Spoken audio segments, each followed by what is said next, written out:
Hi everyone. Today we want to share a story about the rise of the East. My name is Ganesh and I am presenting alongside Hannah, Muskan and Vineet. Once upon a time, most of the world's industrial power was concentrated in the West. Countries like the United States, United Kingdom and Germany led global production. And because of that, they also led global carbon emissions. Industrialization helped these economies grow, but it also created a large environmental cost.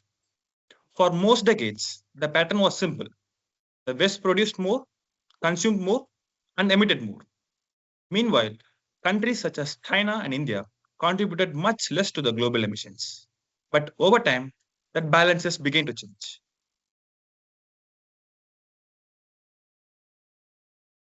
Before we look at the full story, this chart highlights an important point about data visualization. At first glance, it makes emission in the eastern countries appear to rise dramatically. However, this visual is intentionally misleading. It also includes 5 countries, focuses on a limited time period, and uses an inverted axis that makes the trends harder to interpret. Data labels have also been removed, and the color choices are unclear, which further confuses and creates a biased view. This reminds us that charts do not just present data, they also shape how we interpret it. To understand the real story, we need to look at the complete picture.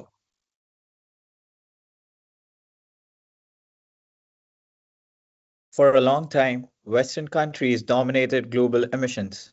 The United States, United Kingdom, and Germany were a major contributor because industrial production was mainly concentrated in those economies. In contrast, Eastern countries such as China and India had a smaller presence in global emission records. So, in the earlier decades, the world's carbon footprint was still clearly centered in the West.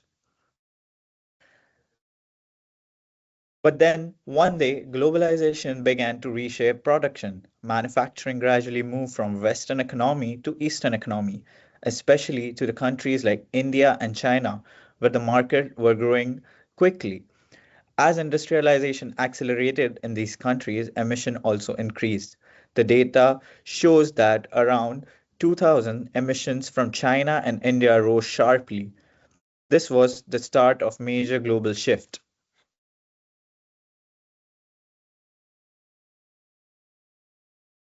Because of the shift, the world's carbon footprint also began to move from west to east. As manufacturing shifted eastward, followed the place of production. Eastern countries started to account for a larger share of global emissions, while the gap between Western and Eastern emissions became smaller. This was not only an environmental change, but also a sign of global economic transformation. As you can see in slide, the shift can also be seen geographically. In 1980, emissions were mainly concentrated in Western countries.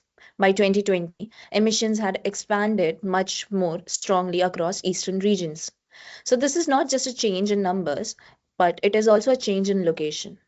This map helps us clearly see how global emissions moved over time along with industrial growth.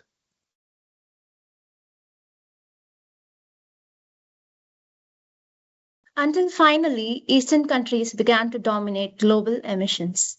The data now shows that emissions from the East are higher than those from the West. This is a major turning point in the story of climate change, but it also leads to an important question. If emissions are rising in the East, does responsibility also move completely to the East? And ever since then, the world has faced a new challenge. Manufacturing moved to the east, but much of the consumption remained in the west. In other words, emissions followed production, even when demand often came from somewhere else.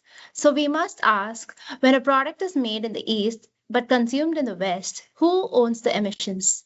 This is why climate responsibility should be shared, not viewed from only one side. The rise of the east is not an economic shift, it is also a shift in climate responsibility. Thank you.